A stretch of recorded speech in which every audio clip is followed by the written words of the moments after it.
Hello, everybody. Weeb here, and welcome back to the Otaku Overload Podcast, episode 40. I hope all of you are doing well.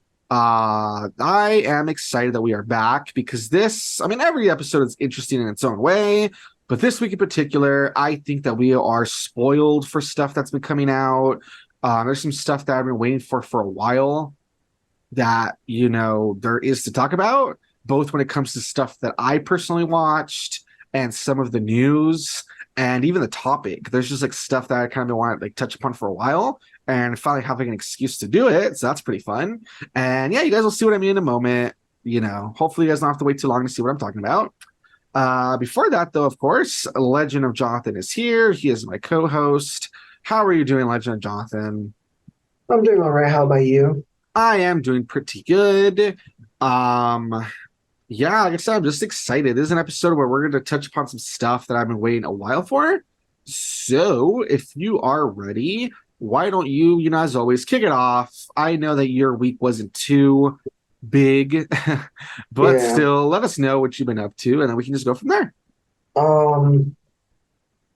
So yeah, I 100%ed the entirety of Pikmin 4. I'm completely finished with it. Hey, every single thing, I'm done with it. Thank you. I'm very glad I actually did it finally. Yeah. So yeah, I finished post game, main story.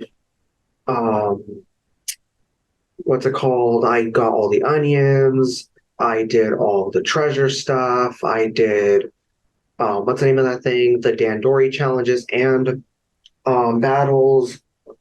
I collected all onions. Did I mention that or no? Yeah, you said onions. Yeah, I collected all the Pikmin onions, which is pretty cool. And yeah, I'm just completely done with the game now. Nice. And yeah, it was pretty fun. Just what's your overall feeling on it, I guess? You already said you really loved it. I'm guessing it's I still think it's the best. I still think it's the best Pikmin game. So far, I think this one's the best one so far. Nice. That's good. That's good that you had this journey where you wanted to play all of them, you tackled all of them, had fun along the way. It built up to this newest one being your favorite and really enjoying it. That is good to hear, Yeah, and yeah, I thought it was pretty fun. And unfortunately, yeah, I ran into Louis because he's the main bad guy, and yeah, we had to rescue him, and unfortunately, we rescued him. Yeah, I know you showed me a meme. You sent me a picture where it says, it's kind of based on that, Simpson. I think that's where it got based off. There's this old Simpsons joke where they're lost on a safari or something, and when they look down one road, it's a rainbow. They're in a river, right? Yeah, one road it's a rainbow, looks all peaceful, and the other ones it looks like death, and there's a bunch of darkness. And I know that became a meme where it's a little dude, same thing where it's one path looks all nice and bright, and everyone's all dead. And usually it's two options, right? A good one and a bad one. And for this one, it was funny because they made both bad, and it says if you choose to save Louis, and it's bad, and then if you choose to not save Louis and leave him on the planet, and it's also bad. Yeah, because even if you don't save him and you're saved, you don't have to deal with this crap, but he'll basically destroy the planet. So that's the sad part. That's the problem. He's gonna eat everything, so it's kind of of course we have to take him with us because if not, he's gonna freaking how do you call it? He's gonna yeah, he needs to be able to be put under control. So, yeah, I don't know, man. I was kind of mad about that, but I was you know what? Yeah, if not, this dude's gonna kill everyone on this planet. I was yeah. So it's kind of your responsibility. Where it's I can't just leave him here, Yeah, that is funny. And so yeah, that was pretty much it. I just played, Pikmin 4, and I finally finished it. I guess my question is, two questions actually. Number one, do you see room for another game?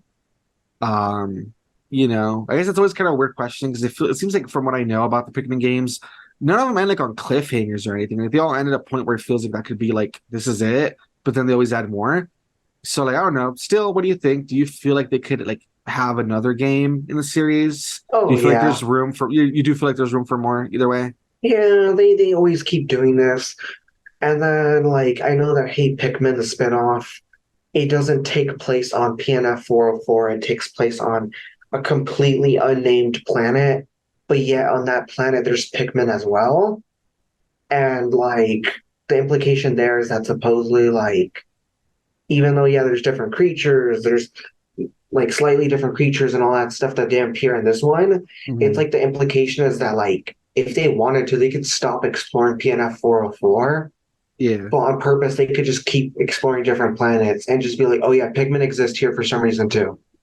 Like Oh, for that's no reason they could interesting. just yeah, and so that's what I'm saying that because hey, Pikmin takes place on a completely different planet, but for some reason there's Pikmin on the other planet. It's like that implies that obviously every planet has gone through like a similar situation, and Hmm. Pikmin just exist on those planets for some reason. You know what I mean? And Oh, so yeah, interesting. I can see more entries being around in the future. Because what I was gonna say, and I didn't even know about the whole thing about it being a different planet, and like with like Pikmin just happen to exist there too. I was gonna say maybe for another one they could do a thing where it's like, oh, um, the same way they use like Ochi, as like a companion.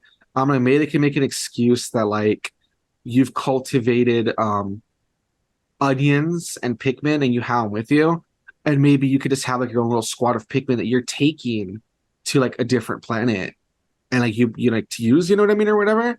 Because that's what I was thinking. I'm like, oh, why don't they just use that as like some sort of excuse where it's like, yes, it's a completely different planet, but we know how to like, basically like breed our own Pikmin, or or we found a way to like sustain the little onions, and that's what they grow from. And I was gonna say like, oh, and that can have an excuse for like, yeah, we're just using Pikmin on a planet that they're not native to.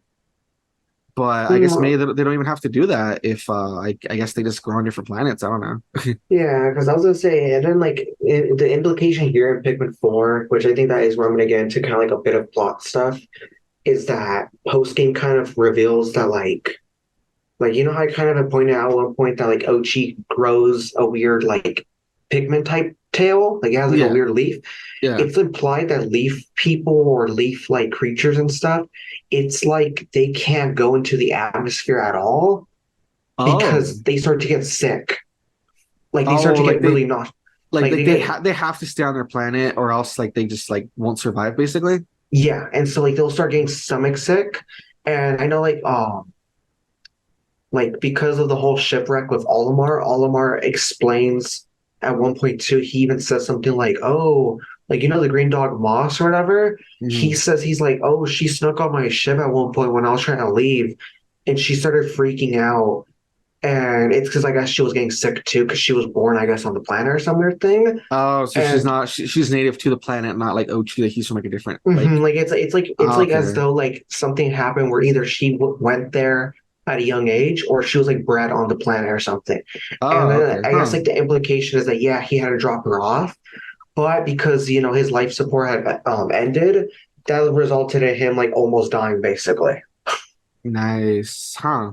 Okay, so Yeah. yeah, so I guess maybe yeah, I guess maybe they can't leave their planet. So unless once again, still throwing it out there, unless the next game it's like, oh, it's like in the future and we've like figured something out of how to like make our own Pikmin then, you know what I mean? Something Either like like that, or like carry like yeah, mhm. yeah, either like that would be the excuse, like they found a way to like make their own Pikmin then, and it's like in the future. Or like you said, it could just be like a different planet that has just different Pikmin then, I guess. They just happen to live there then.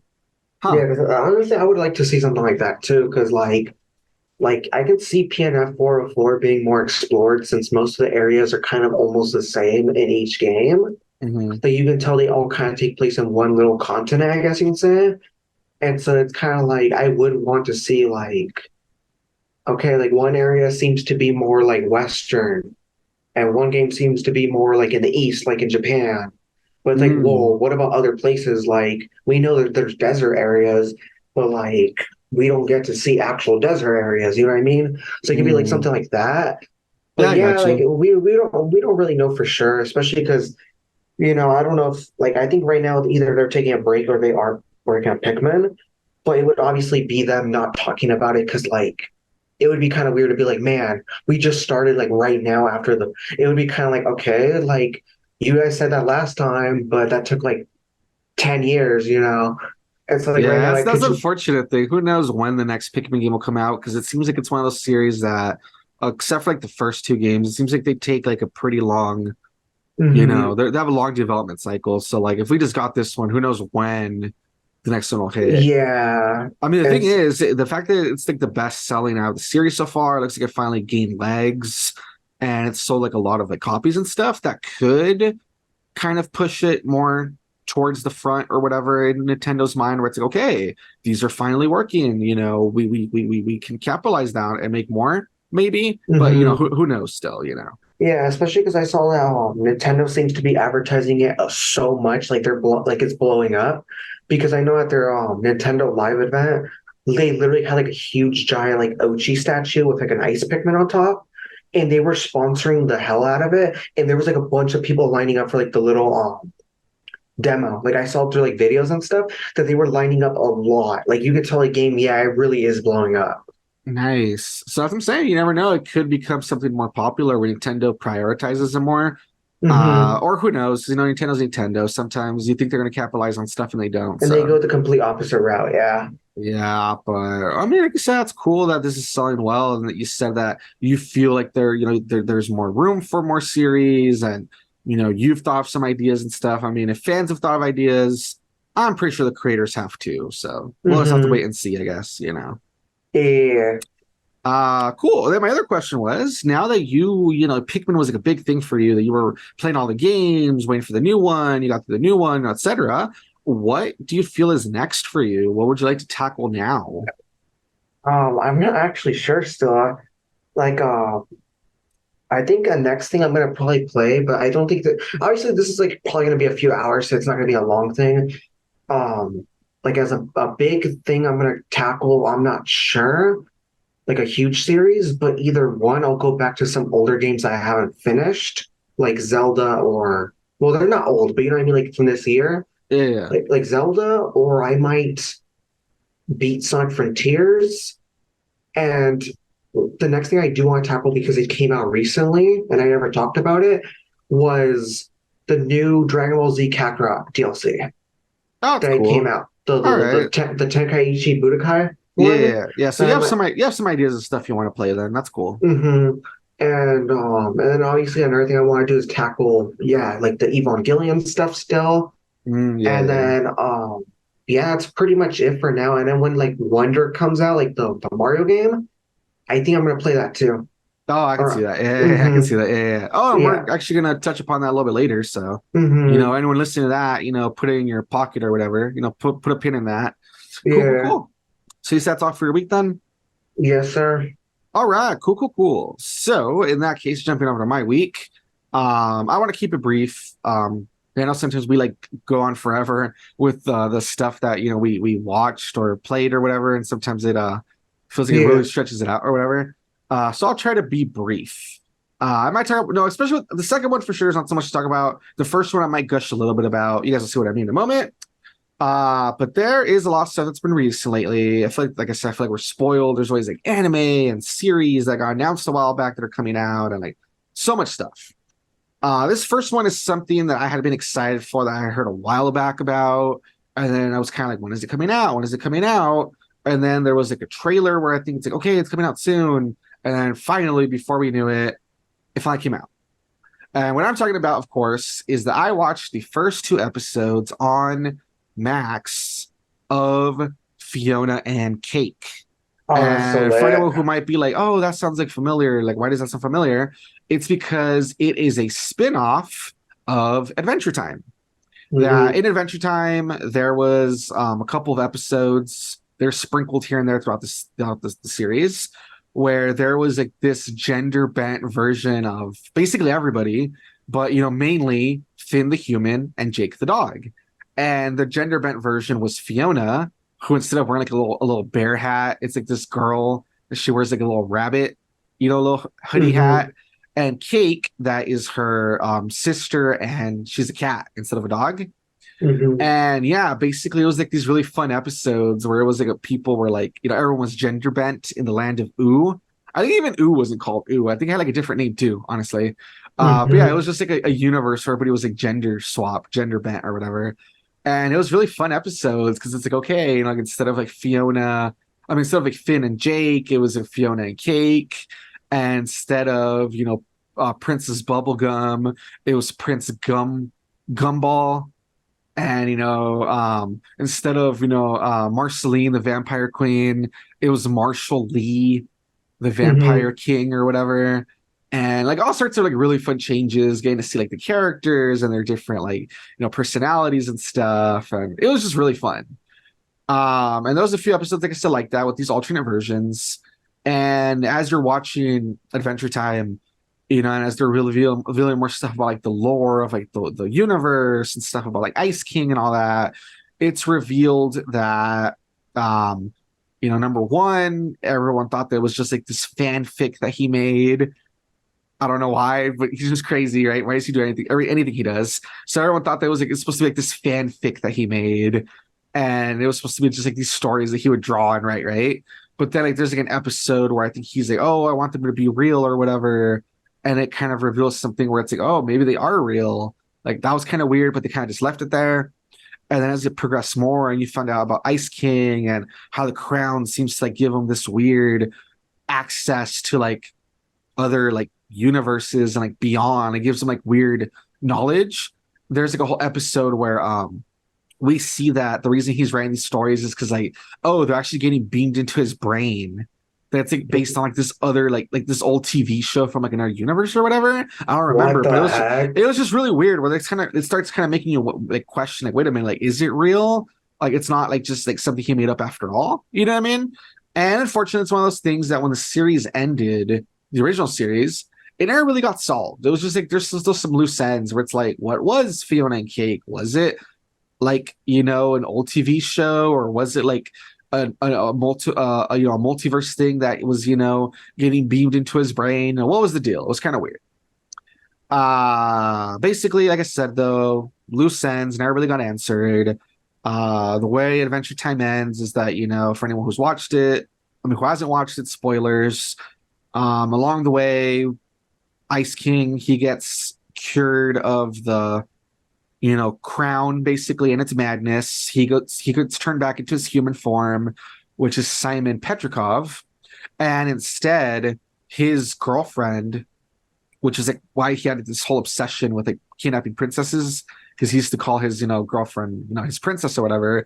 She ends up being the one that kind of like goes crazy, and she becomes like a servant to like the weird eldritch abomination that was like the main like antagonist like in the final episode. It was called like Gulb or whatever.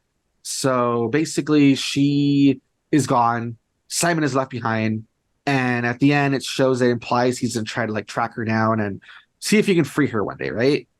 Hmm. Yeah, I'm just kind of giving like a crash course. That's how Adventure Time ends. After Adventure Time ended like that, there was a couple of spin-off episodes called Obsidian, where we do get, to see more of Ice King, and we see more of Finn, and we see more of, Marceline and Princess Bubblegum and stuff. And it's set kind of in the future, and we see like a grown-up Finn. He has like a cameo in one episode and all this good stuff, right? Basically, where Adventure Time Fiona and Cake picks up, the first two episodes, it's kind of split in two different stories. Episode one focuses on Fiona, that she's this girl that basically she is from this universe where there is no magic. Which is kind of weird because whenever we saw Fiona Cake, they lived like a set of land similar to Ooh, that was like magic Hmm. and stuff. Here, for no reason, we are following this girl that she doesn't live in a world of magic. She just lives like in the city, and she has all these dead end jobs, and she isn't very happy with her life. She has all of these like dreams about like this magical world, and she hates that her life is like really boring and uninteresting, and blah blah blah.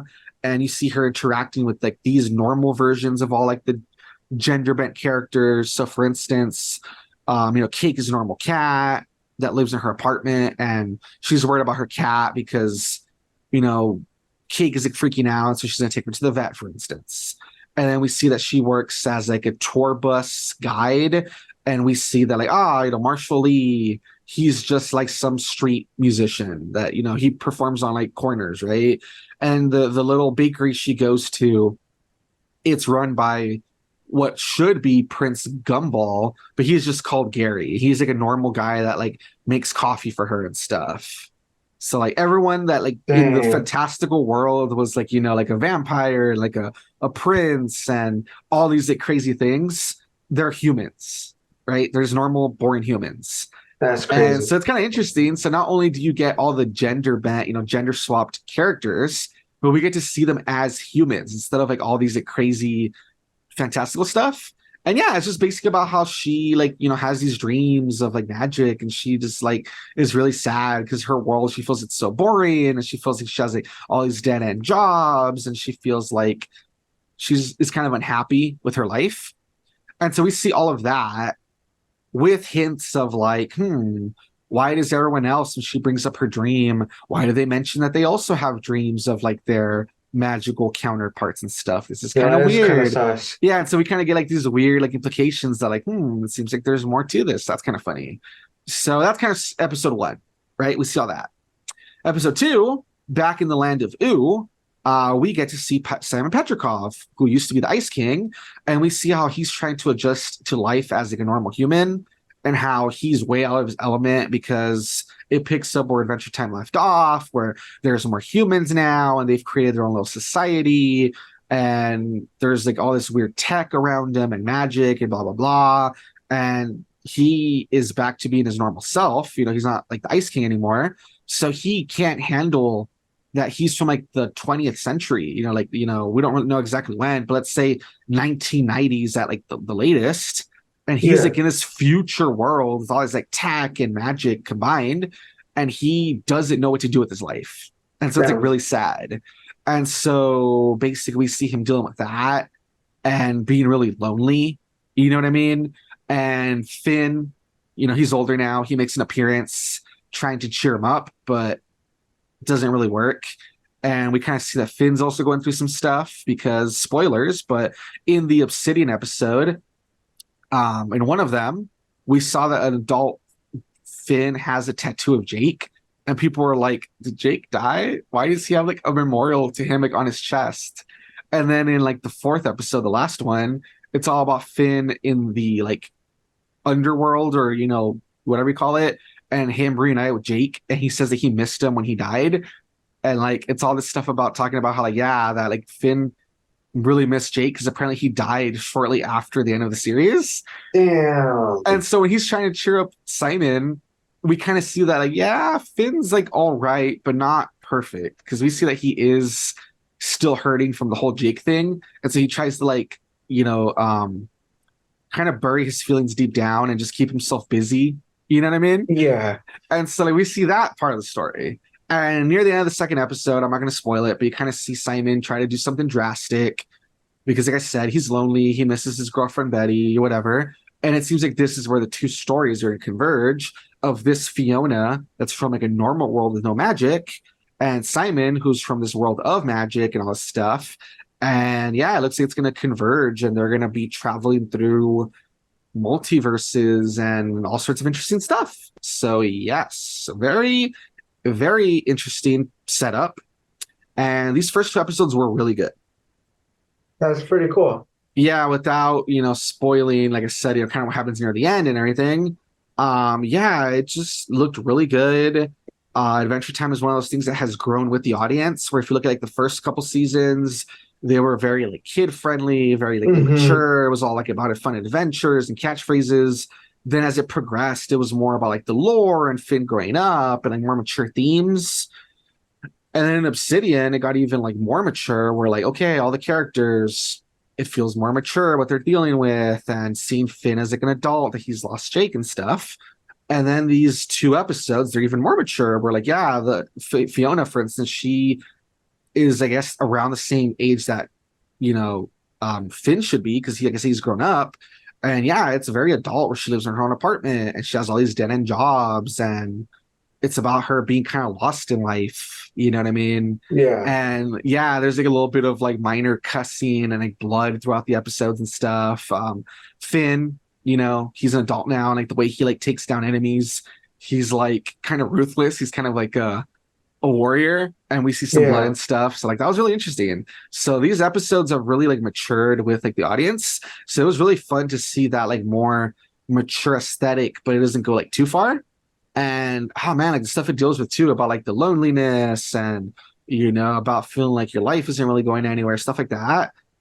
It's pretty good. I gotta admit, it's pretty good, and I'm excited to see more because it feels like it's really a really good setup, and based on where like it what seems to be setting up, yeah, this could be like go places, and I've heard that it might have some moments that really like pull at your heartstrings and stuff. So I'm excited. I'm excited. Yeah, it sounds pretty cool. Honestly, I think I'm gonna check that out. Yeah, it's supposed to be 10 episodes. It's gonna be like 2 a week, so it'll be done like in about a month. So hopefully, if you watch it, we can talk about it like by the end of like September. Hmm. I think it's supposed to like end by the end of September. Hopefully, we can talk about it and like what we thought about it and the story and everything because it's supposed to, like I said, it should be like about a month from now. It should be ending. So I am looking forward to where this goes, and I'm hoping it is good and that it delivers. Yeah, yeah, yeah. So yeah, I had fun with that. So That's pretty cool. yeah, and then the other thing I watched, this is like I said, it's gonna be a really brief one. But I watched the first 2 episodes also, because there's all series that they do that. They release the first 2 episodes. I Hmm. watched the first 2 episodes of season 14 of Archer, Oh, that's cool. which yeah, it's that series. It's been running for a long time. I was looking it up. It's been running since 2009 Oh, that's and great. it's on season 14, and this is being promoted, whatever, marketed as the final season. That's And so great. I was like, cool, I want to watch it. I've watched every season. And so yeah, season 14, first 2 episodes, I like them. I had fun with them. um Status quo has been changed a little bit where, because of the actress Jessica Walter, that she voiced the one that was like the head of like their detective agency, and she was like the mom of Archer and stuff. Because that actress died, they Yeah. kind of wrote her off the show finally. And so it's kind of like, okay, what's gonna happen? And if you follow the series, there's someone who's like the director now, they're in charge. And so they basically made the character of Lana, who is like Archer's she was like his love interest for a while, and they even have like a daughter together or whatever. They made her like the new director. And so That it's makes kind of sense. like, yeah, it's kind of like dealing with like what is it like having like someone else in charge, and then trying to like start this like agency from scratch. Because if you watch the series, they've had their ups and downs of like losing like funding, and they've tried to work for other people and it's never worked out. So it's about that. And it's just about like, oh, and there's also like some new blood that kind of joins the team. And so I don't know. I thought it's fine. I thought it was fun. I had fun with the first 2 episodes. I know it's not for everybody. Some people feel like the show has gone on too long, that it's jumped the shark, etc. Some people didn't enjoy this new character that they introduced. They feel like, oh, they feel like they're just too good at everything. They're too perfect. Like, why do they add them? This and that. But I Yeah. had fun with it. I think it's kind of fun seeing them in this like setting where like again, they're trying to find their footing. And the new character, I think the reason they added them is that if it's the final season and a character like Archer, like everyone's older now, I think they added him because it's like showing like, yeah, we kind of need like new blood to the agency. And Hmm. maybe they're even setting up a thing where maybe it's time for like Archer to retire. I don't know. So I just think it's like Yeah. supposed to be for like setting up like new storylines and stuff. But I had Yeah. fun with it. I had fun. I thought the first 2 episodes were fun. I think the comedy's on point. The cast, they've been doing this forever, so they're really good. And I don't know. I'm just like really curious to see how this final season will end things off. Yeah. So I had fun with it. And yeah, we'll see how it goes. I think it's supposed to be like 10 episodes or something. So yeah, I enjoyed it. We'll see how it goes, like I said, but I at least have I recommend it. I think Archer over show has been a pretty good show. I think it's been Yeah. consistently pretty good. I do think that I'll admit it did dip a bit during like seasons like 8 through 10. It did dip a little bit because they really changed the format. But now that's been back to like kind of more of like the spice stuff. I've enjoyed it. So there you go. Nice. Hopefully it ends on a good note. Yeah, I would hope so too, because it's been around for so long and they've played with so much different stuff here and there. Yeah, I hope it has a satisfying conclusion, you know? Yeah, Yeah. yeah, yeah. Yeah. Alrighty, so that's it for my week. Those are the two things that I really watched that I wanted to talk about. Besides that, I've also been trying to, stay up to date with the anime I've mentioned before. I've, been playing stuff that, has been on the channel. I'm always kind of, grinding, trying to keep up with that. And yeah, that's kind of it for me. There was one other thing that I wanted to watch, so I didn't get to, but hopefully I get to that next week. And since it is a news story, you guys will see what I mean when we get there. So yeah. Me. Transferring over the news, of course. I think that's a good segue. We have 3 news stories that are each pretty interesting in their own way. The first one, I think, is the weakest one. So to get it out of the way, as the title of the article states, Sony's portable PlayStation Portable launches on November 15th for $199.99. Oh, great. Now, we've talked about this before. I think we touched upon it before, that at the time it was called Project Q, I believe. That's what it was called, yeah. And we said, it seems pretty dumb. It's just like this screen with like a dual sense set of controllers, attached to the sides of it, and from what we had heard about rumors, it seemed like it was pretty crappy. Sure enough, if you read the article, this thing sounds really stupid. Yeah. Basically, I think stuff we had talked about basically was confirmed. So if anyone's wondering, like, I'm not up to date, like, why is this stupid? If you look at the link, provided below, and you go to the main picture, yeah, it's just a very big screen with a PlayStation 5 controller on the sides. And yeah, I guess like some issues. It's not even an OLED screen. It is an 8-inch LCD screen. So not even like the newest technology. It's going to be $200. And all it does is that it has to be connected to Wi-Fi so it can stream your PlayStation 5 games. Yeah, so I can basically remote play, which is pretty stupid. Yeah. You basically covered it. It's remote play for $200. Yeah. You can't use it as like its own system. You can't load games onto it itself, like kind of like you can do with a Steam Deck or anything, or like a Nintendo Switch. It's basically just a $200 remote play device. That's it. Not only that, but if you're read farther down, you're the one who pointed out to me, because I didn't even I missed it. You can't even it doesn't even have Bluetooth. So you can't even connect a Bluetooth headset to it, so it's listen stupid. and play and with your friends. Yeah, it says they're gonna have to use these wireless what is it? Here it is. Yeah, it says the PlayStation Portable doesn't have Bluetooth, so you won't be able to connect to wireless headphones or Sony's Pulse 3D headset. Instead, it uses a PlayStation Link wireless technology, a new proprietary standard for PlayStation devices. Bruh. So you can't even use whatever you want with it.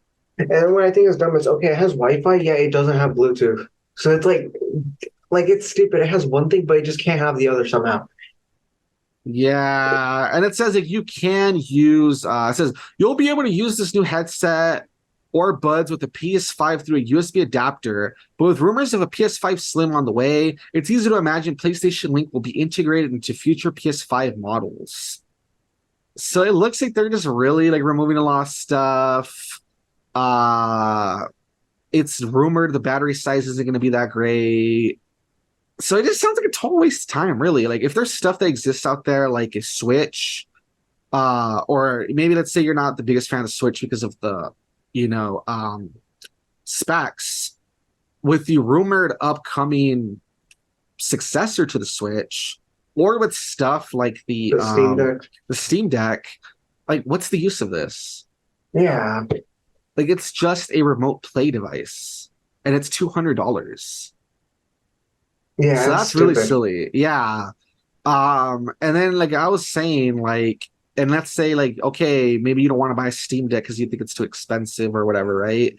Then why not just get a tablet and buy one of those little, I've seen them, those controllers that you can like attach a tablet or a phone to the top, then why not just buy like one of those like controllers? And play off of there. Yeah, and then just use like Steam on your like your tablet then or something. That's too complicated, bro. Yeah, like I don't know, like this thing like I just seems Yeah. so dumb. Like I just don't see the sense of it. It sounds stupid. I've heard a lot of people point out this sounds really stupid.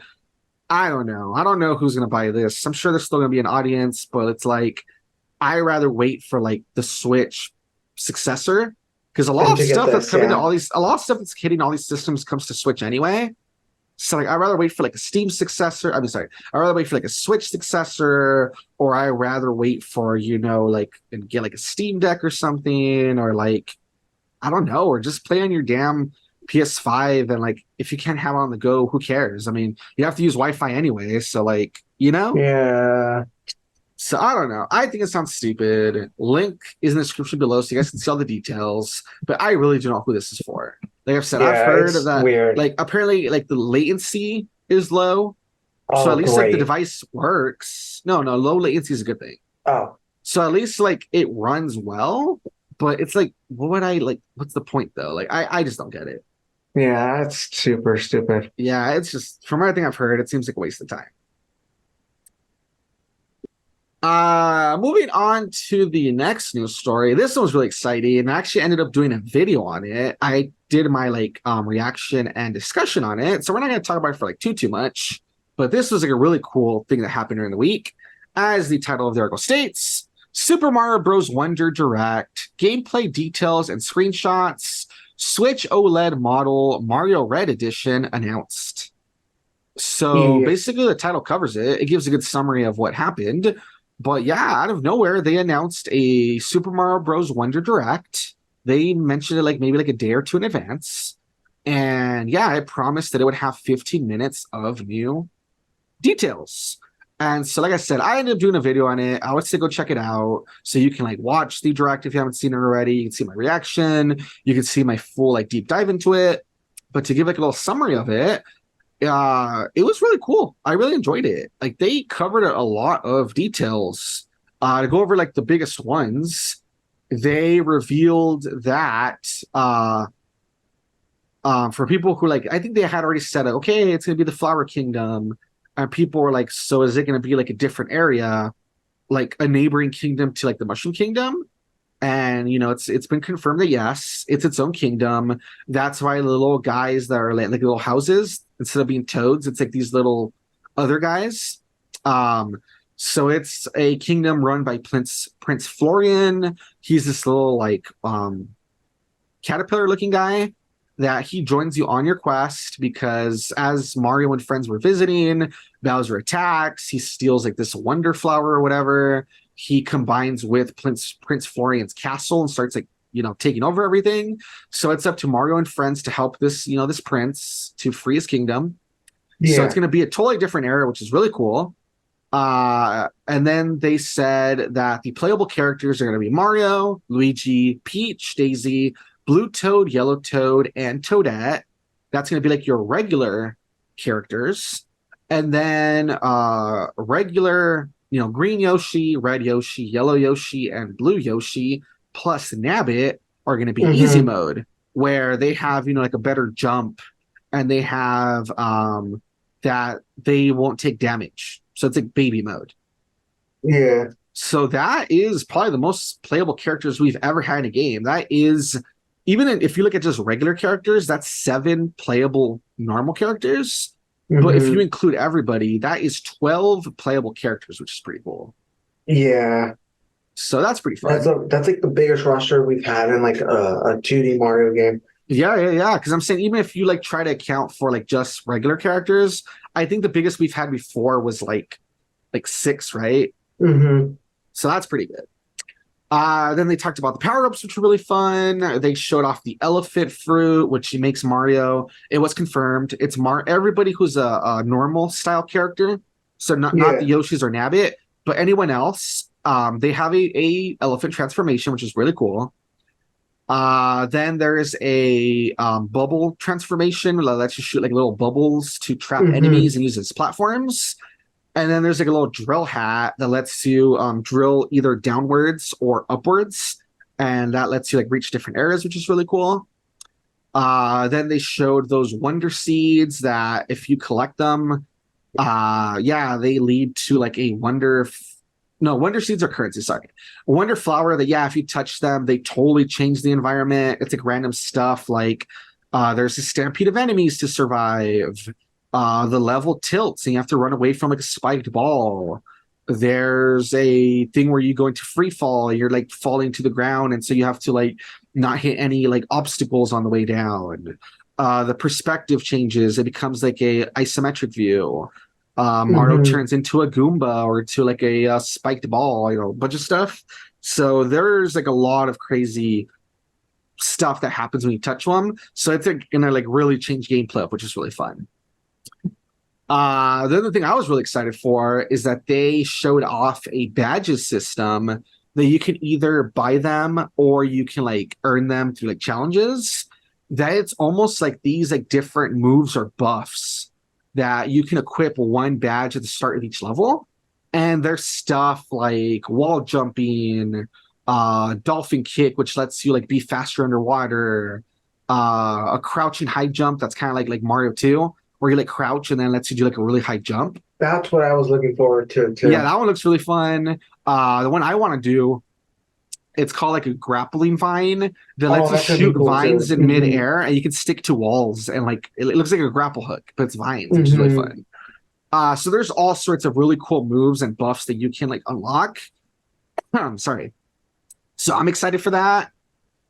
And then the online stuff looks really crazy. Like I mentioned in my video that like, man, usually Nintendo isn't really good with online. They keep it really basic. Here they're adding like a lot of stuff. Like not only is there local multiplayer, you know, where you can all play like cooperatively and stuff, but there's all sorts of like online stuff where you can make like your own room to play with friends. There's going to be a mode where even though you're not playing with like strangers, you'll still see like shadows of like their characters running around and doing stuff. And basically kind of like the other Mario, like Super Mario Brother games, where like if you died you turn to a little bubble. Here you'll turn into a ghost. And if one of these, pretty cool. Yeah, and if one of these shadow, you know, online players touch your ghosts, like you run into them, that'll actually revive you, which is really cool. And there will be like online stuff where you can like interact with people. Like you can like, you know, like I think give them items, you can like give them like likes. If they help you out, there's gonna be like a little heart next to like their name that shows how many people they've helped. You can place like this little like there's like a little picture of yourself. It's like a little like standee or whatever, that if you place it like in a hard to reach area where like someone died, if they touch it, they'll also bring them back to life and stuff. So I don't know. It basically like the best way to describe it, it feels very Dark Souls-ish, where like even though you're not exactly playing with people, they'll still affect your game because they can like help you. You know what I mean? Yeah. So there's all sorts of stuff. I recommend, you know, looking at the video either yourself or watching my video and my thoughts on it. I cover everything, but I was already excited for the game, and now I'm even more excited for it because it sounds like they're really doing a lot of very unique stuff. Like they're definitely going out of their way to make this game very unique and to like really add things that they haven't tried before, like new ideas and stuff. So I'm really excited. I think it seems really cool. So yeah, same. I'm pretty excited about this game. Yeah. Oh, and then before we move on, obviously I mentioned it in the title. Yeah, the last thing they announced is there's going to be a special Switch that's like a Mario Edition Switch that has an OLED screen. It's all red. And then on the back, there's like a little Mario silhouette. And when you open like the little, you know, cover, like where you would plug in the cables, there's like little coins hidden right there, which is kind of a little fun detail, I guess. So yeah. So yeah, it's not the best design. You know, it's pretty simple. It's just red. I think they could have done more to it, but it still looks really nice, you know. So there. Yeah. Alrighty, and finally, our last news story, that this is the thing I was talking about that kind of ties into a thing that I wanted to watch, wasn't able to. So I'll try to, you know, do that by next week and, give my updates. As the title of the article states, it's true. One Piece finally breaks Netflix's awful 6-year anime adaptation streak. So everyone remembers, it was a while ago at this point, we mentioned that there was going to be a live action One Piece, and we said that there was a trailer out for it. And if you watch the trailer, it looked all right. It actually seemed like, okay, this doesn't seem as bad as you expect. It looks like it might be promising. That sort of thing. And sure enough, the series just dropped on Netflix. And yeah, apparently it's really good, which is really surprising because, usually live action adaptations don't do very well, period. Yeah. And then, as the title is alluding to, especially if they're on Netflix, that's like a whole other brand of bad. But yeah, apparently this is good. People are enjoying it, and people are surprised that Netflix was able to create something that breaks their bad streak. You know what I mean? Yeah. So yeah, unfortunately, I didn't watch it. I really wanted to watch it. I need to watch it too. Yeah. We should try to watch it for like next week. But apparently, all of the comments I've seen is that, yeah, if you watch it, apparently like the characters are pretty good, like their acting is like really well done, the visuals seem to be really well done, the way it captures like the tone is really well done, where it's not afraid to like be silly when it has to and stuff. Because some anime live action adaptation, that's the bad thing. They're like, oh no, like that's too ridiculous, so we're gonna like change that or like tone it down. Yeah.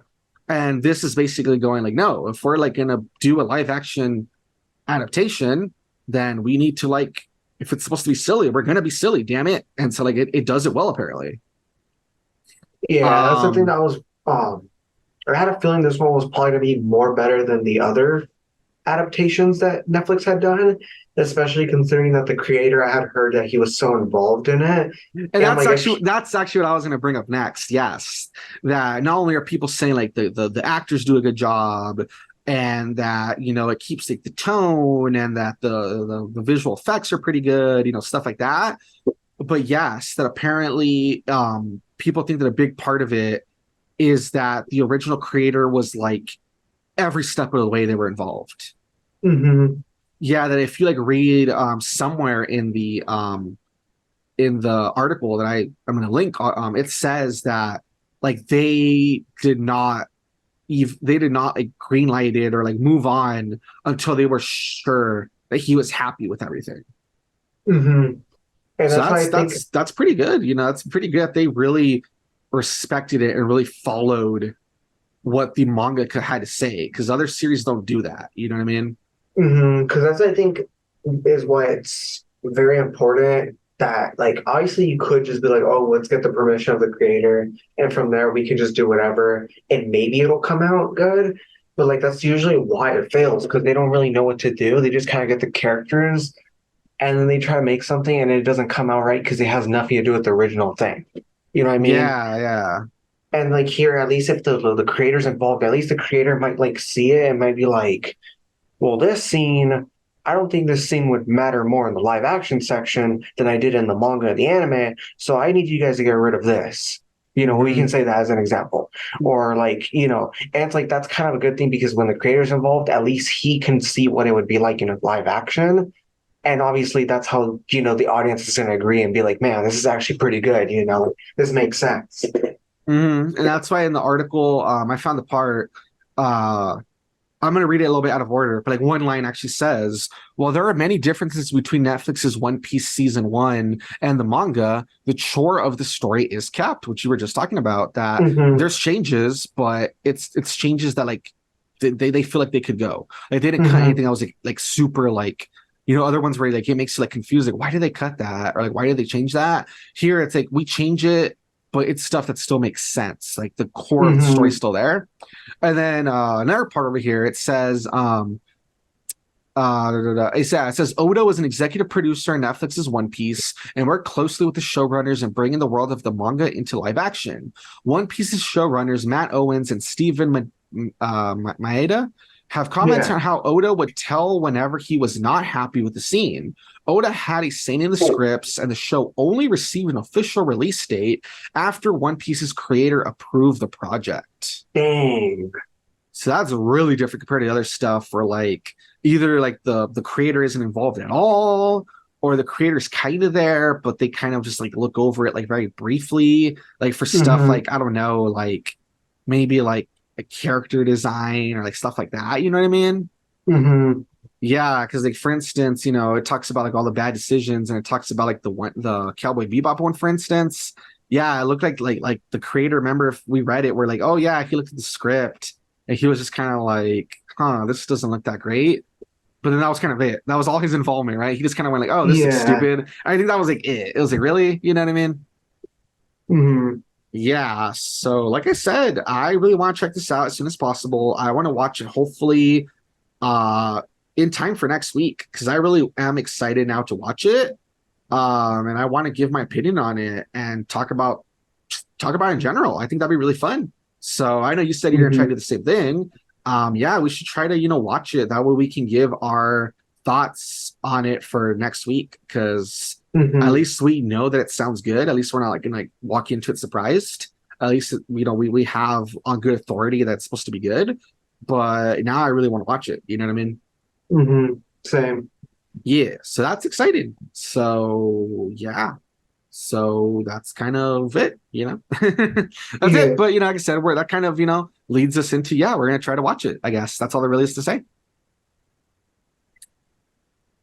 Alrighty, guys, and that is it for the news. Yeah, so pretty good news stories, really exciting stuff. I mean, apart from, you know, Sony with their dumb bullshit. Yeah, that was stupid. You know, the Mario thing I'm excited for, the One Piece thing I'm excited for, you know, so yeah, good news stories. You know, they went in a positive direction, so that's pretty cool. That of course leads us into our topic of the week, and I actually wanted to kind of continue with the whole thing about, you know, anime live action adaptations. So what I wanted to discuss as the topic of the week is, it's really easy to focus on bad anime adaptations. You know, there's really popular ones out there like Avatar. Well, Avatar isn't even like really technically an anime, but it still kind of fits into that genre, you know, kind of, you know, Avatar The Last Airbender was terrible. Dragon Ball Evolution was really bad. Oh, it was horrible. You know, Cowboy Bebop, especially like the ending was a lot of criticism. The live action Death Note on Netflix did really bad, you know, stuff like that. Like there's a whole ton of them, right? Yeah. But if we're going to focus on some good ones, I actually had 3 that I wanted to point out that I've personally watched that I thought were really good. And I kind of wanted to talk about that, because there's other ones, you know, if you look them up, there's lists of stuff, but, you know, I haven't really watched all of them, so I can't really talk about them. But having watched these 3, I kind of want to focus on, wow, even though I'm not a fan of live action adaptations, because I still don't really get the point when the anime is already like really good. Like, what's the point of live action? It seems like a waste of time to me. It's stuff that I can still admit that, hey, that was pretty well done. So I kind of wanted to discuss those and touch upon them real quick. You know what I mean? So the first one I want to talk about is actually one from Japan, because that's the thing that even a lot of Japanese made live action adaptations have failed. Because, you know, same thing we're talking about. Sometimes there's just like adaptation weirdness, or a big one is that a lot of like the CGI and stuff, the visuals are just really bad sometimes. So like one that comes to mind for me was like the Attack on Titan one. That was just like super weird. It was really bad. And I think I think it was the Full Metal Alchemist one was really bad too. Like the visuals were just like really like dumb looking. Yeah. One that was surprisingly really good, that was Japanese made, and I think the CGI wasn't bad, is JoJo's Bizarre Adventure Diamond is Unbreakable Chapter 1. So this is an actual, you know, Japanese made, you know, Japanese directed anime live action adaptation that I think overall it was actually pretty well done. And yeah, the visuals are kind of weird because obviously, you know, they're using CGI for like all the stands and the powers and stuff, but it wasn't too jarring. I thought it was still like like pretty good. That's what I'm saying. That's why I'm mentioning this one. I think it's like a standout compared to other ones. And I think the way they adapted all of like the crazy like outfits and hairstyles and stuff into live action was also really well done. Yeah, cool. Yeah, so I guess just some background, it's kind of a weird choice. They could have started anywhere with, JoJo's Bizarre Adventure. I think at the time they were like about to start adapting part 5, I think, into animated, anime. I want to say, I'm not too sure, or maybe it was in between seasons, I don't remember. But for whatever reason, they decided to start with part 4, which is really weird because they didn't start with like part 5, which was like the new like what was about to like release. They didn't start with part 1, which would have been at the beginning. For whatever reason, they're like, hey, let's start with part 4, which is a weird choice.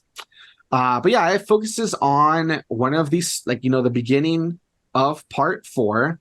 And so in this one, that's the one that takes place in a small town, and it focuses on Jotaro Kujo, who is the grandson of Joseph Joestar, who is himself the grandson of Jonathan Joestar, who's like the beginning of the bloodline. So, figure out the family tree there.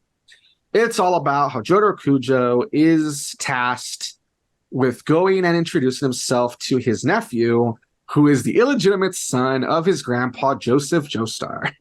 Oh, yeah. So that's, where he comes from. And yeah, basically, it adapts that whole, introduction. It introduces the whole thing of Josuke and like his friends, like Koichi, and how they're fighting against this guy named Okuyasu and his like brother, and fighting against Angelo, who's like this guy that is involved with basically, killing his grandpa and stuff. And so it's a lot of that early manga stuff. Like we don't even get to the main antagonist, who's Yoshikage Kira. We don't even like get that far. It's just like really like introducing like the concept of this small town and stands, and the whole thing with like the stand arrows that give people their powers and all that, basically. So it kind of focuses on that part of the story. Like we don't even get to the overarching Yoshikage Kira stuff. But it's still pretty fun. It's still like that's why it's called chapter 1. It's supposed to like introduce all that. And like I said, I think it does really good with like the characters, the outfits, the hairstyles, the stands. I think the CGI doesn't look too bad.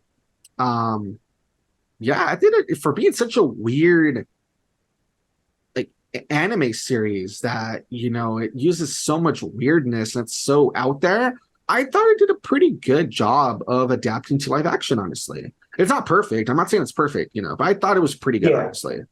And so that's why I would just point it out that if you have a chance to watch it, I would say check it out. It's pretty fun. And, especially if you have watched, JoJo's Bizarre Adventure before, but you've only like, seen like the anime.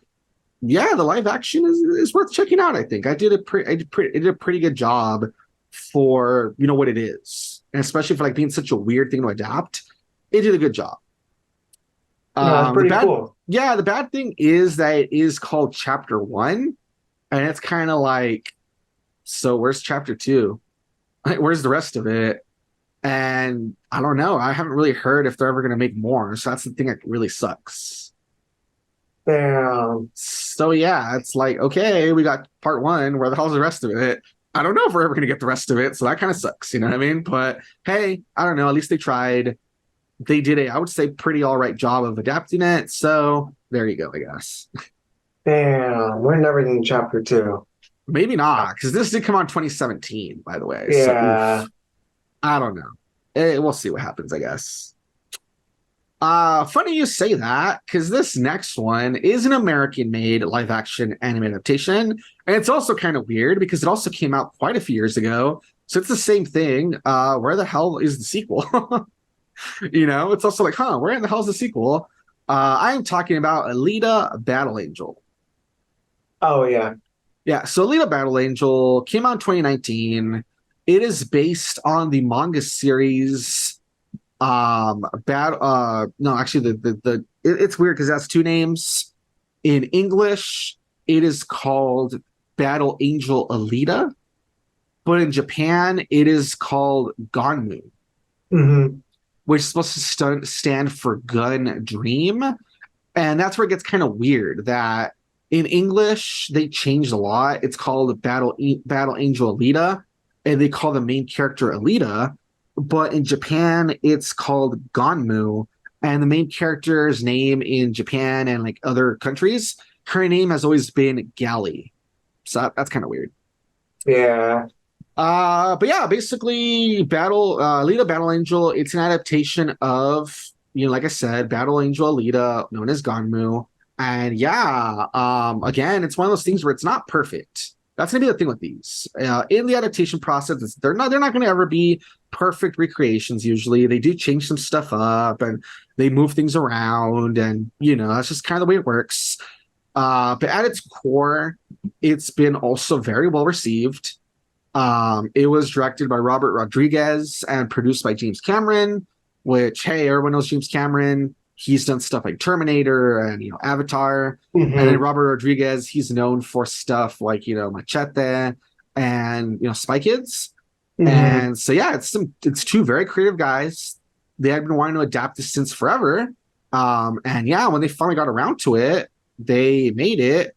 And apparently, like I said, it was really well received. People were like, huh, even though there's changes here and there, thought it was really well done.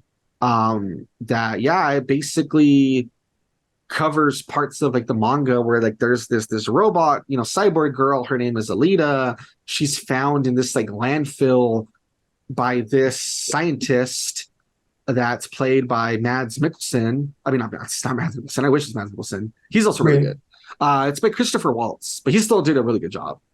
And yeah, basically it's about how he like kind of gives her like a new body because all he finds is like her like head basically, right? Her brain. And he Hmm. gives her a body, and it's all about how, she becomes like a bounty hunter and she engages in that crazy roller balls type game that's like a gladiator thing. And I don't know, you'd have to watch it. It covers a lot of different things, Yeah. honestly. I know what you're talking about. Yeah. But yeah, it's really good. Like it's really like one of those things where again, it's not afraid to really be like, I am based on an anime. I am gonna adapt all of like the weird stuff, like the crazy, appearance of the characters and like the crazy like powers and stuff they use and weapons and everything. Like it was not afraid to just be like, yeah, I'm gonna be an anime in real life, basically. Because that, like we said, that's the thing that some of them do. Like they tone it down too much because it's like they feel like almost like embarrassed or whatever. And here it's like, Hmm. nah, we're gonna like adapt all this cool shit. And like if it's weird, it's weird. And like one of the things that people like, it was kind of mixed is like they even gave her the huge anime eyes. You know what I mean? Hmm. Because like, hey, if we're based on a character that has huge anime eyes, we're gonna give her the huge anime eyes. And I honestly think it looks pretty cool. I didn't mind the look. I know some people thought it was like a little too unsettling, a little too like weird for them, but I think it was really, really cool look. And I thought it was adapted really well to live action. So Yeah. I thought it fits, especially because her whole character is that she's like a cyborg, meaning she's half robot, half human. And so, like, the implication too is we know obviously that those are her actual eyes, but like, if you wanted to, you can literally make it seem like no, those eyes are so huge. It could just be that because she's a robot, half robot, her eyes come from the fact that they're like mechanical, basically, yeah, and that that works they. too. Yeah, because it's not like everybody just has these huge eyes. It's not like, Christopher Waltz is Hmm. rocking. So that kind of makes sense too. That like that's why I think like, hey, if they look kind of weird, you can just think about it that way. It's because she is a cyborg, and that just happens to be one of her weird gimmicks or whatever. You know what I mean? Hmm. Yeah, but I thought it was really fun. I thought it was really well done. Like I said, it was pretty well received. It wasn't like a perfect recreation, but it did really well.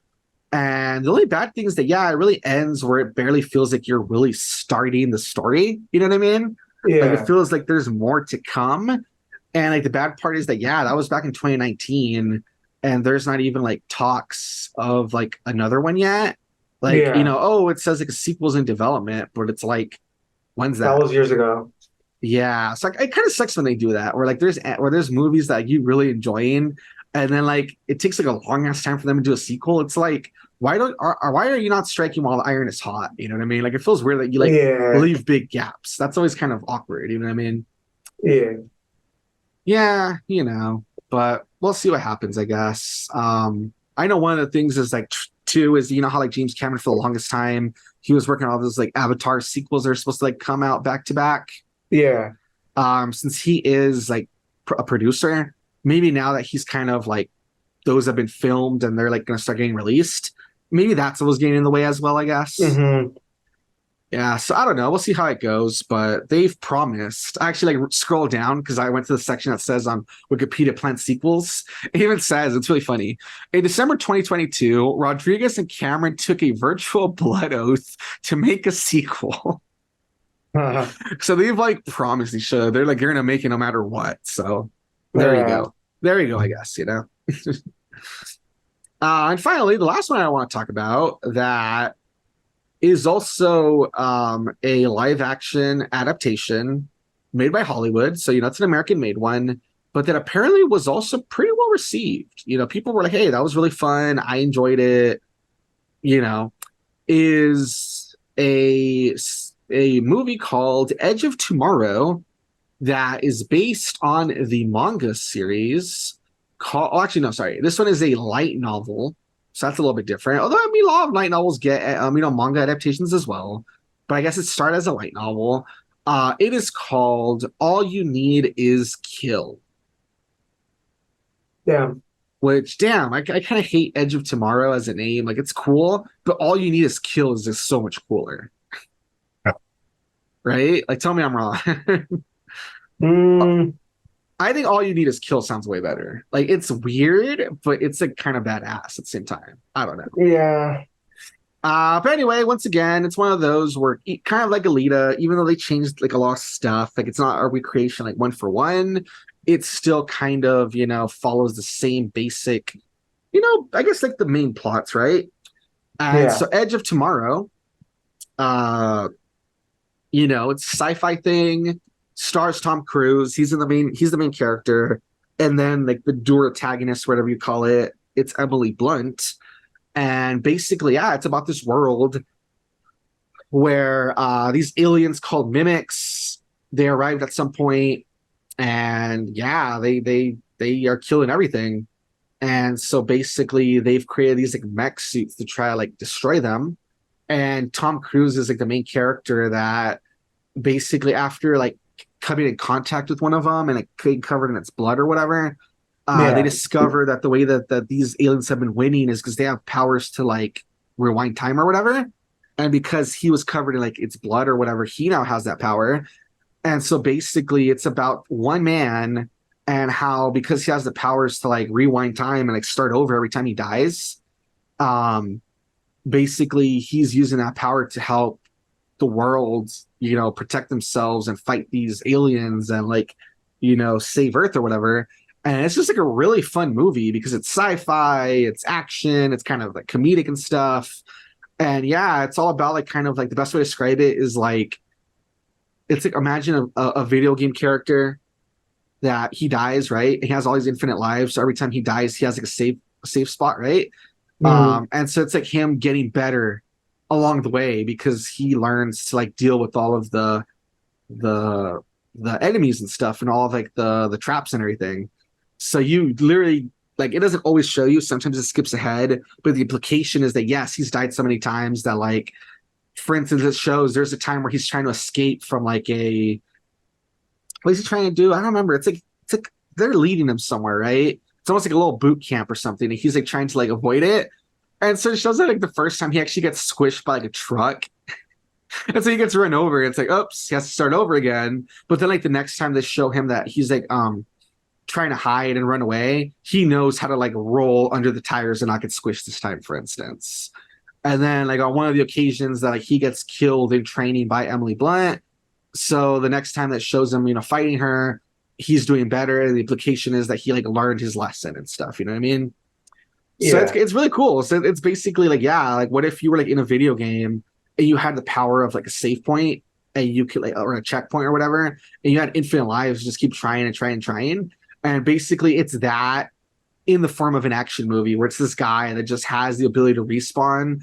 And so he learns the like, okay, I'm gonna like run this way and like follow me. Oh, watch out, hold on. There's gonna be an enemy that's gonna pop up around the corner. Let me shoot that guy real quick. Okay, let's keep going. Oh, by the way, be careful because there's a hole right there. So walk this way. Like, oh, there's an enemy that's about to appear in a couple seconds. Bam, bam, let me shoot them. And like, if I, go this way, there's this other thing that's gonna like fall from the sky. So I need to move out of the way. And like basically it's just him getting better each time. And so like to everyone around him, he looks super badass, but it's because he was like this noob that just learned along the way, which is really funny. Yeah, that sounds pretty funny. Yeah, so it's really good. Even though it is different from the manga and they did very, Americanize it and stuff.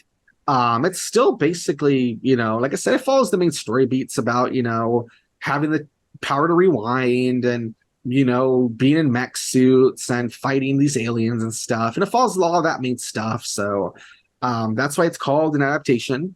And like I said, it's been pretty positively received and it's really fun. I think it's one of those movies that's really fun. I think it's really worth watching. I had a really fun time when I watched it. I thought it was really surprising, especially hearing that it's supposed to be an adaptation of, a manga series and all that.